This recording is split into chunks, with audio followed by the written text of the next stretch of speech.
I just want to say, All my fellas. All my fellas. Halo semuanya, selamat datang kembali di channel gua dan kali ini kita akan kontennya sedikit berbeda. Kita akan podcast bersama Brian. Ini adalah ketua daripada Hyperliquid Indonesia. Jadi, welcome back bro. Nih podcast kedua kita ya. Apa kabar, Josh? I'm good. Tapi kalau Porto kayaknya nggak good deh. Waduh. Sebenarnya Porto good. Ya gua kemarin udah 100% cash. Cuman bagi teman-teman yang mungkin nggak tahu ya. Jadi Brian ini tuh adalah kan ketua komunitas daripada Hyperliquid Indonesia. Gue tuh sangat bullish sama satu aset, ya sangat suka sama satu aset finansial namanya itu Hyperliquid, Hype, yaitu crypto basically. Oke, pause dulu. Gue yakin di awal ini bahkan sudah banyak orang yang nggak ngerti apa yang gue omongin dan kenapa gue bikin podcast ini. Gue ceritain latar belakangnya sebentar aja buat kalian. Jadi konteksnya teman-teman, Hyperliquid ini tuh adalah exchange crypto atau bahasa gampangnya ya, itu adalah semacam broker tapi untuk crypto. Dia itu berbeda sama exchange lainnya karena dia beneran berdiri di blockchain dan nggak ada KYC ataupun batasan regional. Artinya, siapapun di seluruh dunia itu boleh trading di sini dan tanpa perlu setor KTP dan nggak peduli kalian dari negara apapun. No sensor sama sekali. Nggak bisa disensor, nggak bisa dimatiin karena validatornya juga tersebar di berbagai macam negara. Ini literally essence dari crypto itu sendiri. Tahan banting dan tahan sensor. Untuk pertama kalinya, teknologi ini akhirnya diterima sama masyarakat luas dan ini dalam skala yang raksasa. Penemunya itu adalah Jeff Yan dan kalian bisa cari tahu cerita tentang dia karena kalau gue ceritain jadi panjang banget ya. Tapi intinya adalah koin Hyperliquid itu bisa dibeli dan belakangan ini benar-benar terbang eksponensial dan ini adalah koin favorit gue belakangan ini bahkan dari tahun lalu. Harusnya orang-orang kripto pada tahu koin ini apaan. Oke? Jadi bagi teman-teman yang mungkin nggak tahu tentang gue ngomongin apaan di podcast ini, sekarang kalian ngerti dan ikutin aja podcastnya. Kita lanjut ke videonya. Dan di saat semua market itu sekarang sedang hancur-hancurnya, Bitcoin itu lagi turun ke bawah. Per hari ini di video direkam, tadi sampai 62 ribu. Hyperliquid all time high, kurang ajar nggak? Dan gua kemarin holding Hyperliquid itu dari angka 22, gua nggak dalam bawah-bawah banget ya. Terus gua jual kemarin di 40. Dan gua rasa gua pinter. Ternyata gua bodoh. Tapi sekarang portfolio kayak gimana, Bray? Apakah lu sekarang itu kondisinya full cash juga? Apakah lu mengekspektasikan ini atau kayak gimana sih? Kalau Porto, gue happy nih sekarang, Josh. Porto karena portofolio gue all time high. Lu 100% Hyperliquid? Nggak juga, tapi mostly itu Hyperliquid. Mostly Hyperliquid. Mostly Hyperliquid. Berapa persen lo bisa bilang kalau kasarnya banget? Ya 80% Hyperliquid, sisanya cash. Bangke. Ya nggak 100% dong, kan sisanya masih ada stable gitu kan. Oke, ini mungkin teman-teman kripto ada yang mungkin penasaran ya. Gue sengaja bawa lu ke sini untuk ceritain ke kita kenapa Hyperliquid bisa sampai ke 70 berapa? 73 ya? Jangan dikurang-kurangin dong. Berapa anjir? Anjir. Bangke. 75. Anjir itu. 75, oke. 75. Kenapa Hyperliquid bisa ke 75? Banyak. Katalis positifnya tuh banyak banget. Banyak banget. Gitu. Oke. Tapi oke. Ini gue mau mencoba nanya lo nih. Menurut lo, kan kemarin gue pegang Hyperliquid ya sampai 40-an. 40 lah, 40 pas. Gue 39,8 ya 40 lah bilangnya. Lalu gue jual dengan tesis, oke, ini gue beres sama Bitcoin. Gue udah jual semua Bitcoin gue dari beberapa minggu lalu. Terus and then ini Hyperliquid altcoin. Dari cycle sebelumnya, nggak ada altcoin yang tiba-tiba pumping sendiri ke all time high, apalagi yang market cap-nya segitu besar, ketika Bitcoin itu market crash. Nggak ada. Ini anomali pertama kali gue lihat. Terus gue lihat kayak, oke, secara teknikal Hyperliquid lagi naik, 40 itu akan jadi resistance yang cukup kuat, dan Bitcoin mau turun. Ini kalau Bitcoin turun, Hyperliquid harusnya turun. Si Pukimaknya dia terbang sendiri. Nah, coba lu boleh jelasin nggak sedikit? Entah lu pakai papan tulis ini, entah lu jelasin kayak gimana. Gue pengen tahu ini kenapa bisa begini.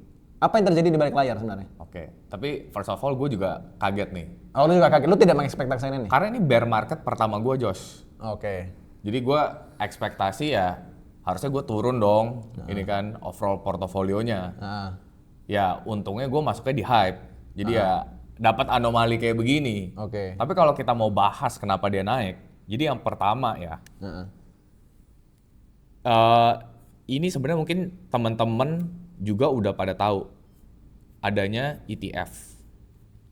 Mungkin bahkan nggak tahu teman-teman.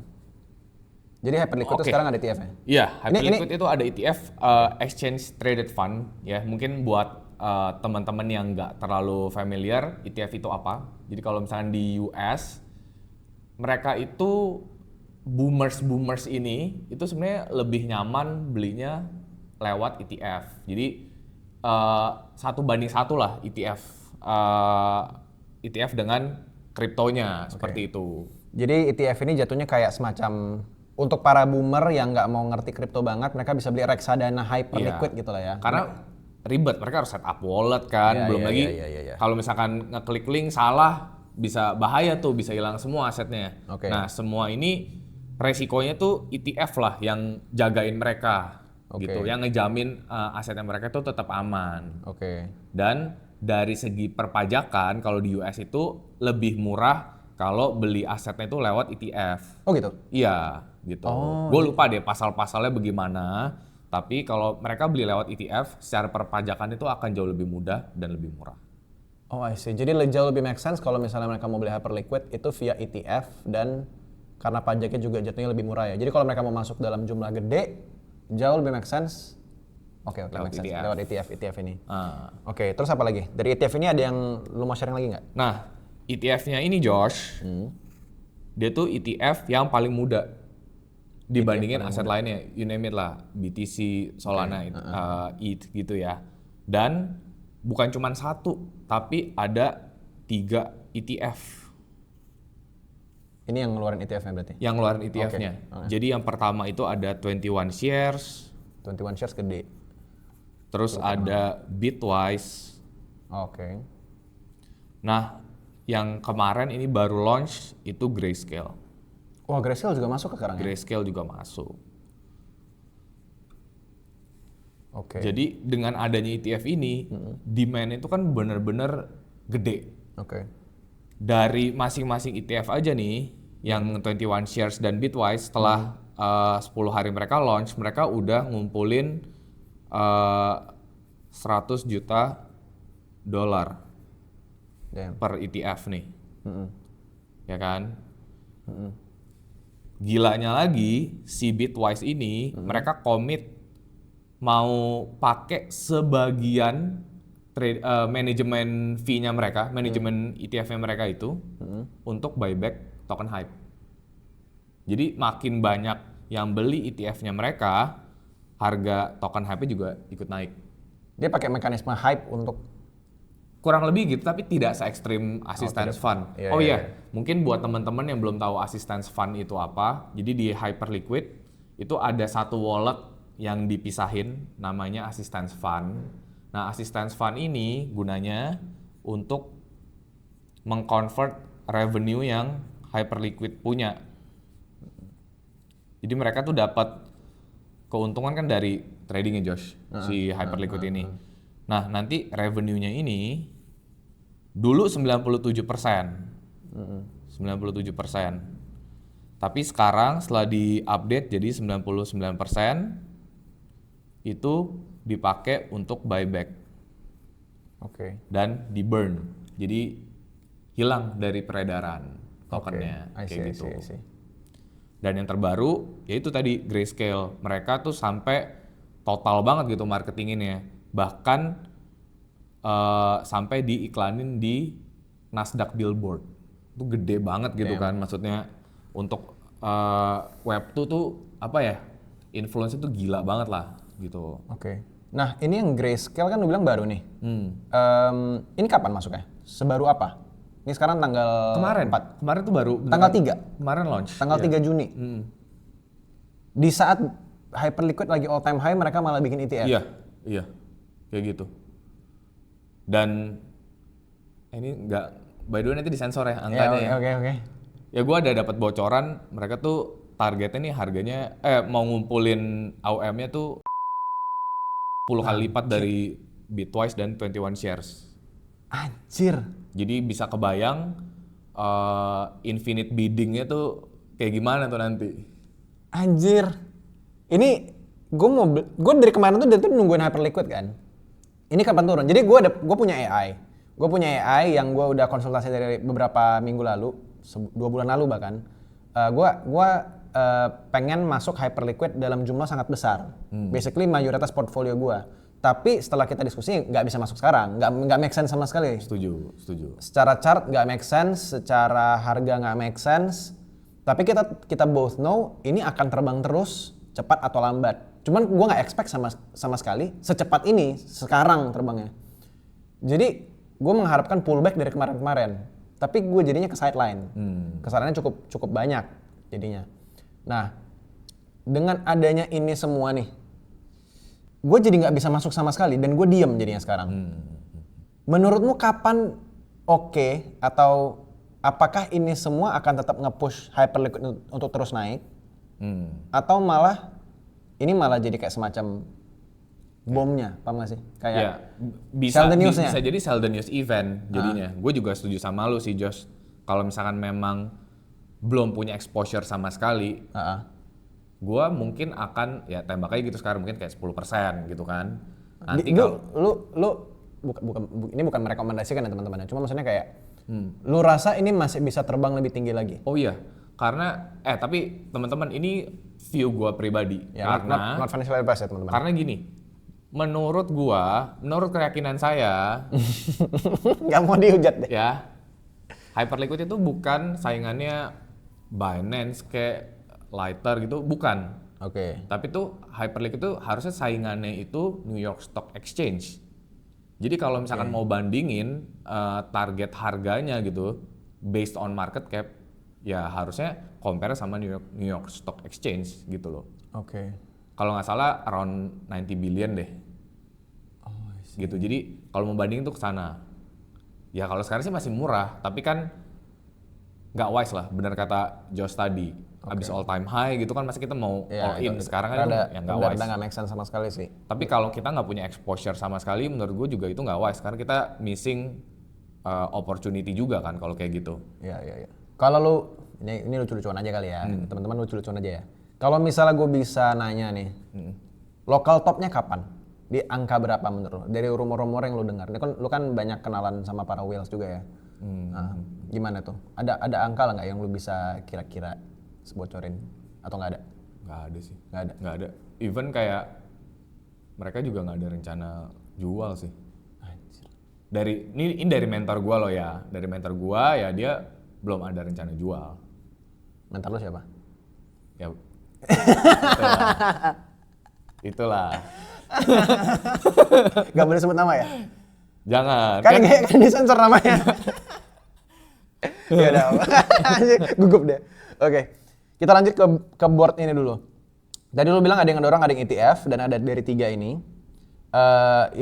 Ini nama-nama yang cukup terkenal ya, 21 Shares, ada Bitwise, ada Grayscale dan ini cukup gede secara angka. And then kita juga ada Assistance Funds, ini mungkin nomor 2 kali ya. Ada nggak nomor 3-nya gitu? Ada. Apa itu? Ada nomor 3 dan nomor 4 nanti. Oh, apa itu? Ini anggaplah Nomor ini nomor 2 ya. Nomor 3-nya itu adalah USDC. Nah, apa nih? Dan USDH. Jadi gini teman-teman, Hyperliquid itu punya stablecoin-nya dia sendiri, ya namanya USDH. USDH ini per year dia kasih Hyperliquid tuh revenue Setiap tahun sekali. setiap tahun. Itu per tahunnya itu mungkin dia kasih sekitar 1,6 juta US dollar. Oke.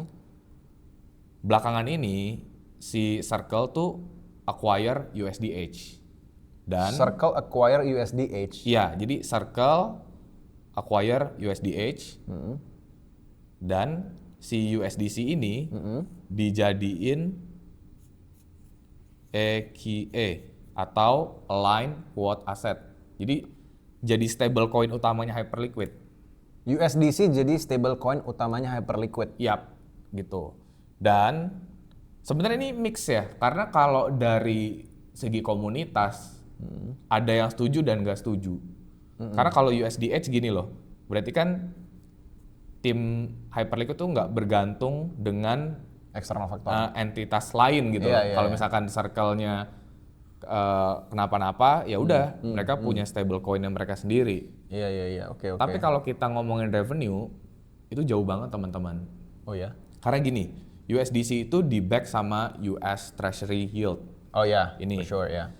Let's say itu kan ranging ya. Ya kita ambil tengahnya aja deh. 3,5%. Oke. Jadi ini surat utang negara US ya? Ya. Oke.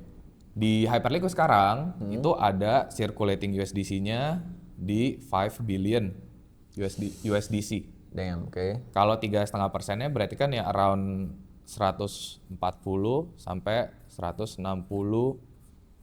juta dolar tambahan revenue Untuk Hyperliquid. untuk Hyperliquid. Ini jauh sekali nih dari 1,6 juta ke 140 itu juta. hampir 100 kali lipat basically sih. Ya, dan ini dari circle-nya tuh udah deal gitu. Kalau 90% itu dikasih ke Hyperliquid. 90%. 90% kasih Hyperliquid. 90% kasih ke Hyperliquid. Yes. Bangke. Oke. 90% dikasih Hyperliquid. Oke, let's say ya itu jumlah yang sangat besar. Cuman maksudnya kayak does it change buyback assistant fund-nya kah atau apa? Nah, kita balik lagi. Semua revenue itu larinya ke sini, Josh. Nomor 2. Jadi akan dipakai buat buyback. Jadi semua ya. Jadi revenue itu tuh semua. Trading fee, ya kan? Tickers, ya kan? Kalau misalkan ada yang mau listing, Iya. kan Harus bayar. Harus bayar tuh di apa kayak auction tuh apa ya? Ya, lelang. Lelang. Itu mungkin paling murahnya bisa sampai 500 hype. Nah, itu juga di burn juga sama. Sistemnya semua sama, balik lagi ke assistance fund.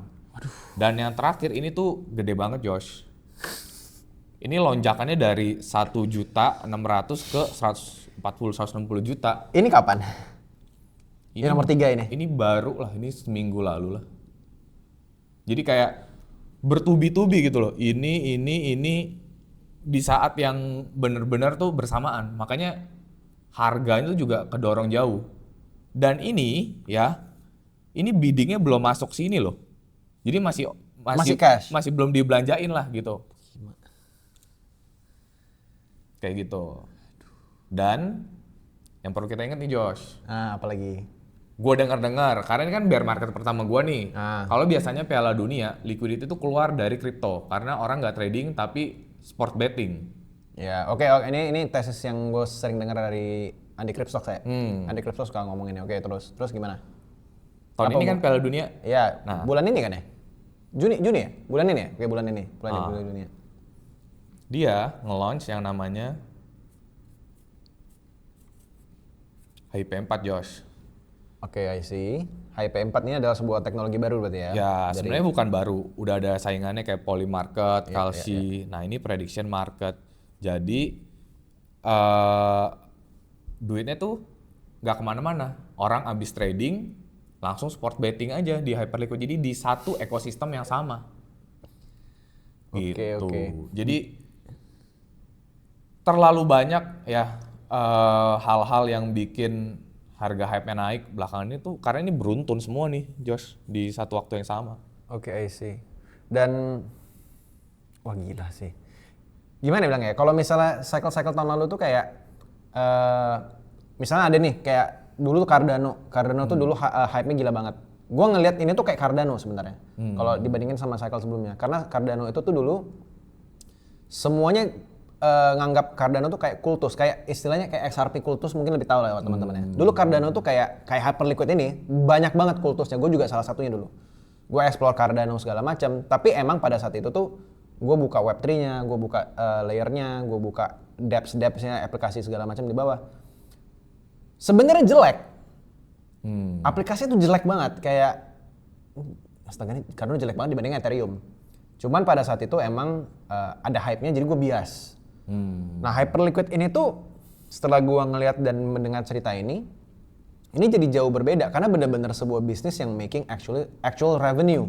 Dan lu beneran pakai Hyperliquid kan? Maksudnya Gua ada pakai Hyperliquid. kalau lu bandingin dengan perp-dex yang lain pasti lu juga kerasa dong bedanya. Kerasa banget. Ini ya bisa gue bilang the best DEX perps dan bahkan ada fitur-fitur lainnya juga ya. Yang gua kagetnya tuh sebenarnya ini di Hyperliquid itu tuh bisa trading apa namanya? HIP3 Commodities. Commodities. Itu juga ya itu gila juga. Itu Gila banget. tapi itu narasi yang kemarin tuh. Itu narasi kemarin. Maksudnya kayak di saat Hormuz ditutup kemarin, orang-orang semuanya mau trading oil dan itu hari Sabtu dan Minggu. Kan tutup ya semua exchange ya. Exchange forex itu tutup semua. Hyperliquid buka 24 jam, guys. Itu sebuah teknologi yang belum pernah exist sebelumnya. Oke, gua ada mau bocorin tapi lu sensor ya nanti nama visinya ya. Apa lagi? Jadi temen gue itu ada yang waktu itu mau magang di itu sensor aja tuh Jo. Oke. Jadi ini mereka tuh bilang mereka itu yang manipulate harga oil di Hyperliquid kemarin.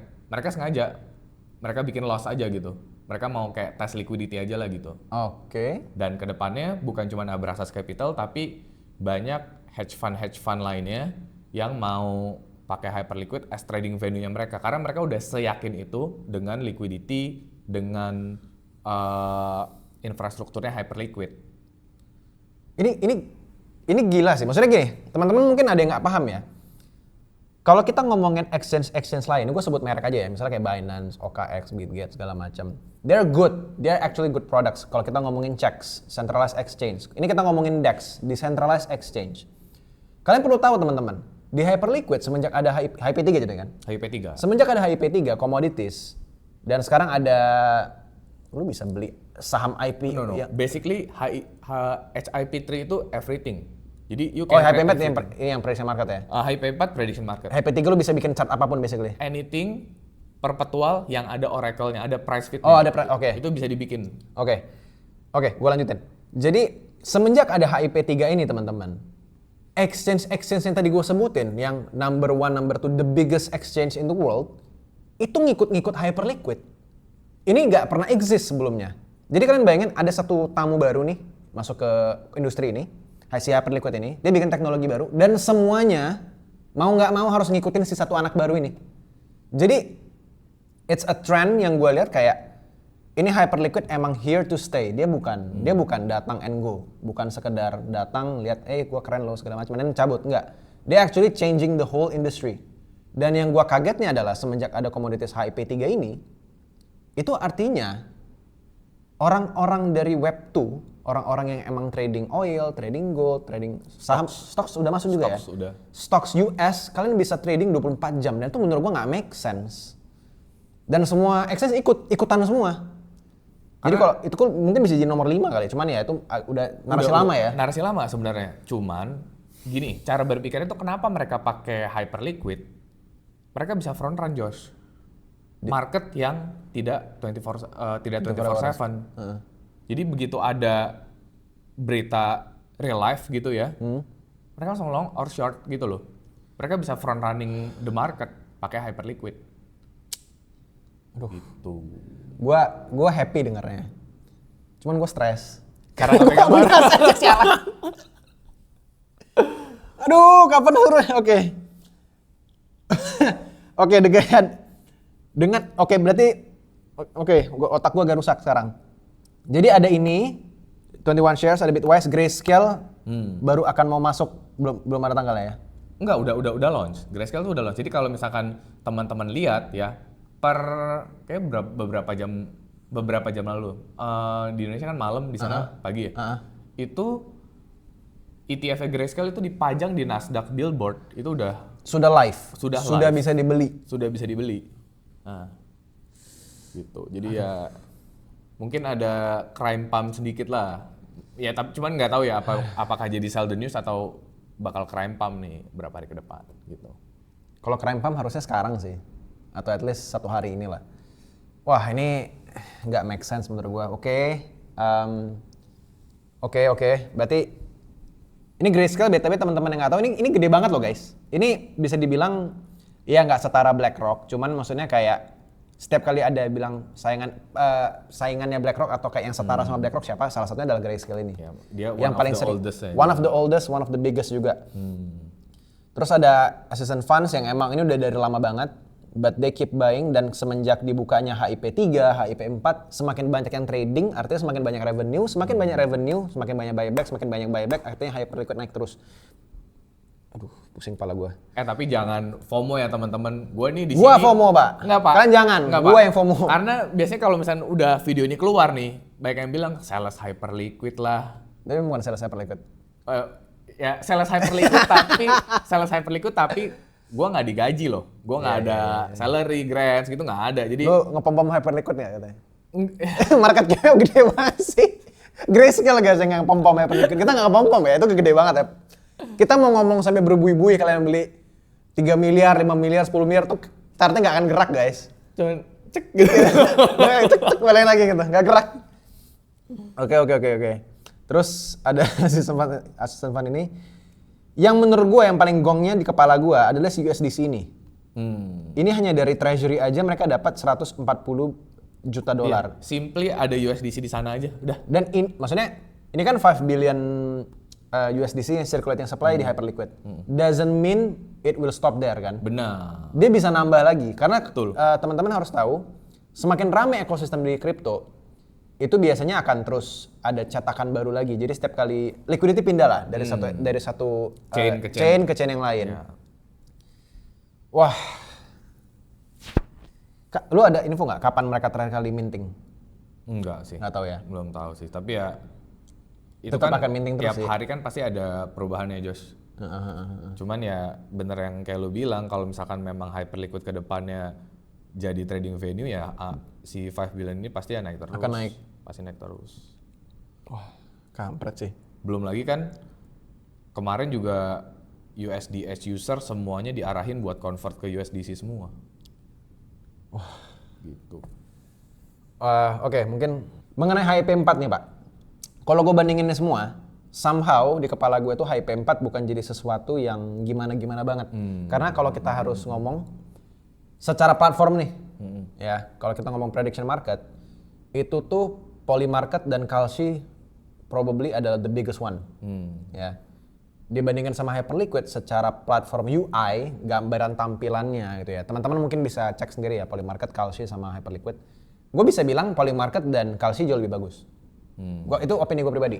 Jauh lebih bagus. Kenapa? Karena Hyperliquid itu tuh looks-nya sangat-sangat trading banget. Iya. Sementara kalau untuk Kalshi dan Polymarket, mereka itu looks-nya lebih ke Web 2. Mereka looks-nya kayak ya stupid people friendly lah. Kalau Hyperliquid tuh rasanya kayak agak gimana gitu, agak harus ngerti perpetual trading seperti apa, buy limit segala macam harus ngerti. Menurut lo kayak gimana? Apakah IP4 ini tuh akan semakin rame kah? Atau ramenya tuh nggak akan yang gimana-gimana banget? Atau kayak gimana pendapat lo? Kalau menurut gue ujung-ujungnya pasti rame. Karena yang trading di HIP4 adalah ya trader-trader yang udah sering trading di Hyperliquid. Gitu. Oke. Apakah menurut lo dia akan ngambil porsi Polymarket dan Kalshi? Kayak apa reason mereka untuk akhirnya pindah platform kalau misalnya mereka memang akan pindah? Menurut lo? Kalau pindah platform ya nggak tahu ya. Cuman ibaratnya mereka nih jualan, tapi marketnya udah ada gitu loh. Dari tradernya aja. Karena gini, kalau kita di Hyperliquid ada namanya shadow point system, Josh. Jadi kita nggak tahu nih sebenarnya si Hyperliquid bakal ada airdrop apa enggak. Dan whale itu suka sama hal-hal yang kayak gini tuh kalau gue perhatiin. Dan bisa dibilang ya teman-teman banyak sekali whale yang itu trading volume itu gila-gilaan di HIP3. Begitu mereka lihat HIP4 ini mungkin belum serame HIP3, ya mereka bakal all in lagi ke HIP4. Bakal bikin farming lagi. Trading volumenya dibanyakin di HIP4 gitu. Dengan asumsi Ada airdrop lagi. ada airdrop lagi. Jadi mereka farming lah gitu. Tapi menurut lo gimana bilangnya? Kalau gue as holder Hyperliquid, gue sih nggak akan setuju ada airdrop lagi ya setelah ngeliat ini semua. Ya, Lo gimana? Sebenarnya ya ada pros and cons-nya sih sebenarnya. Karena kalau misalkan terlalu sedikit juga circulating supply-nya nanti terlalu mudah dimanipulasi juga kan, Josh. Kalaupun ada airdrop-nya, pasti akan nanti ada turun, tapi kan ujungnya dibeli lagi. Sama assistance fund, sama treasury yield. Tapi at this point karena harganya naik terus gue berharap ada airdrop terus jatuh rungkat terus gue bisa beli anjir. Ya semua pasti mau belinya di Harga lebih murah. Harga lebih murah lah. Iya. Even kayak waktu pas kita podcast terakhir, tuh harganya juga masih jauh di bawah sekarang kan. Jauh banget. 40-an ya? Oh gak ingat gue angkanya. Tapi ya ini angkanya gitu di layar. Adalah cukup ya dibandingkan sama sekarang jauh banget lah ya kalau all time high sekarang. Oke, otak gue agak pecah sekarang karena di saat bear market seperti ini gue pengen beli aset ini dan ini sebenarnya istilahnya kayak road to my pensiun. Itu hyperliquid sebenarnya. Karena AI dan kedua udah diskusi cukup panjang itu. Ini roadmap gue sebenarnya ini, tapi dia terbang sendirian, terbangnya tanpa gue di saat gue jual semuanya. Kemarin juga gue beli, ya nggak banyak-banyak banget, mungkin kayak sekitar 10% dari porto gue, jadi nggak ya move a needle a bit lah, tapi nggak yang sampai wah gede banget gitu nggak. Makanya gue agak menyayangkan gue kehilangan kesempatan ini untuk ngambil ini. Tapi gue mau nanya nih, porto lo kan sekarang 80% hype dengan kondisi seperti ini. Apakah lu masih mau beli hype? Atau lu cuman hold aja, atau lu akan jual, menunggu harga lebih murah, atau seperti apa? Karena ya kalian lihat teman-teman chartnya yang ini, gitu ya. Itu tuh rada-rada, kalau gue bisa bilang sih agak overextended ya. Setuju. Ini overextended mampus, overbought mulu. Oke. Menurut lu kayak gimana? Apa yang lu lakuin sekarang? Jadi gue buat kesalahan nih Josh. Apa itu? Belakangan nih gue hobi banget main yang namanya option trading. Jadi di Hyper EVM, salah satu ekosistemnya Hyperliquid, itu ada option trading. Option Dimana kalau misalkan gue contoh nih gue mau jual asetnya nih, ya itu pakai kontrak teman-teman. Gue mau jual di minggu depan. Let's say harga hype di atas harga 68, itu hype gue kejual tuh. Tapi kalau harganya di bawah 68, duit gue balik yang gue taruh. Tapi di depan pada saat gue buka kontrak, gue dapat yield itu sekian persen. Udah tetap ada yield. Itu yang gue kerjain selama bear market karena gue pikir ya udah kalau misalkan harganya sideways itu sangat-sangat menguntungkan. Ya. Ternyata simply hold hype aja harusnya Lebih gede. itu jauh lebih gede gitu. Ya udah lu nggak usah ngapa-ngapain, lu hold aja. Portofolio gue tuh harusnya jauh lebih melonjak gitu Josh. Iya. Nah, kesalahan gue kemarin, gue adalah pasang cover call di 68, itu setengah back gue lah. Tuh, ya kita lihat aja, kan besok nih expire-nya, kalau misalkan masih di atas 68 ya kejual setengah. Gitu. Tapi gue pasti buyback. Lu pasti akan buyback? Gue pasti buyback. Buybacknya, ntar. Rencana buybackmu ini seperti apa? Kayaknya kalau ke lower 60s gitu masih possible harusnya ya. Kalau menurut keyakinan gua ya. Lower 60 lu akan buyback? Lower 60 starts buyback lah. Start to buy, DCA lah? DCA lah, pelan-pelan. Mulai masuk lagi ya? Atau enggak ya lewat option trading juga menarik juga kan. Gua pasang cash cure puts plus dapat yield juga. Jadi lu nggak ada rencana untuk ngejual semuanya gitu, nggak ada? Untuk take profit? Enggak sih. Pindah Bitcoin gitu nggak ada? Enggak sih ya. Michael Saylor aja jual. Ya kan? Aduh. Nggak, gini. Karena gua belum pelajarin Bitcoin sedalam gua pelajarin hype. Gitu. Make sense. Kalau gue kebalikan lu. Jadi kayaknya gue nggak capable deh kalau ngomongin Bitcoin.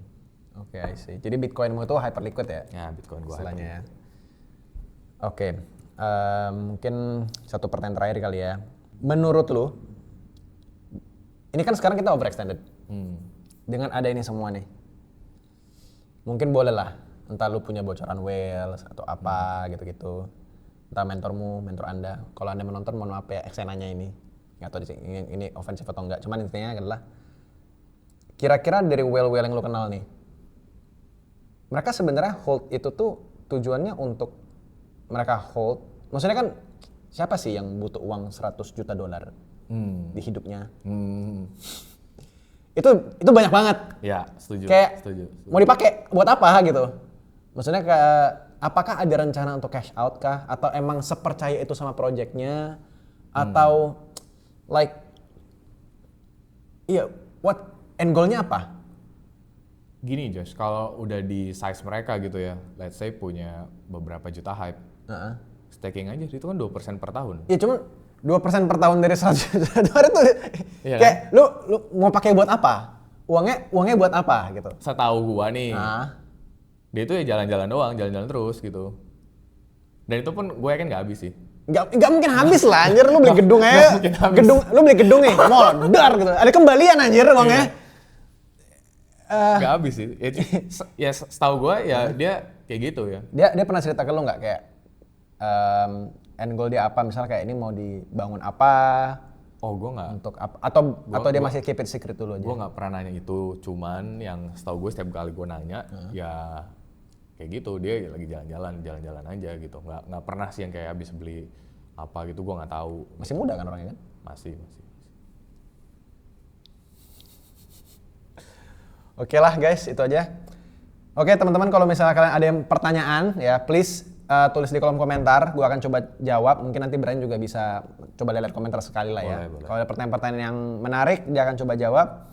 Dan ini gue cukup mind blowing ya, karena di saat sekali lagi bear market, malah ada satu kripto yang seperti ini gitu, yang benar-benar gue bilang sebagai actual perusahaan yang benar-benar berjalan gitu. Karena so far dari belakang cycle ini, ya semua crypto altcoins itu bilangnya mereka perusahaan making revenue, tapi ya banyak yang bullshit sih. Banyak yang flop. 90 bukan flop, bullshit. 99,999 itu semuanya bullshit gitu. Dan this is the only altcoin yang gue lihat yang benar-benar making actual revenue bahkan di bear market. Jadi tesis bahwa semua altcoin itu akan hancur ketika bear market itu jadi agak patah di sini. Salah itu.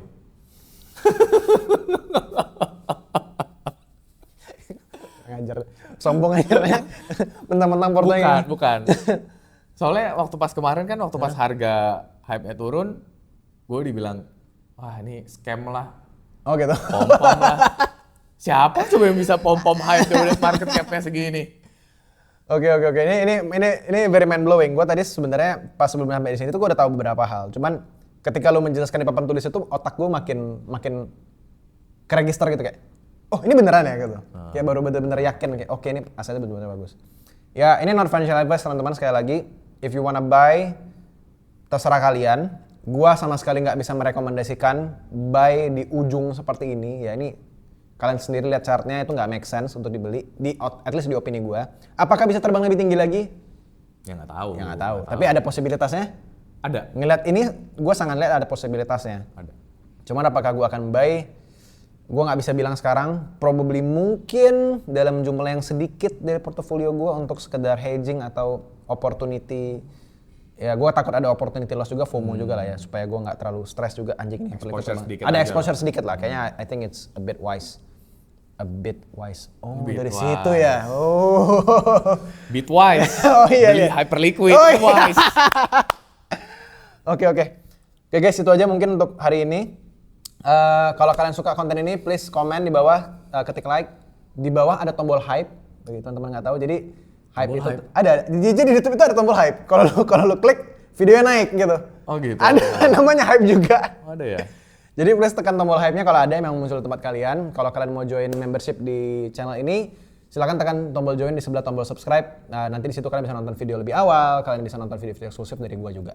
Oke guys, mungkin itu aja yang gue bisa sharing. Kita ketemu lagi di video selanjutnya. Sampai jumpa.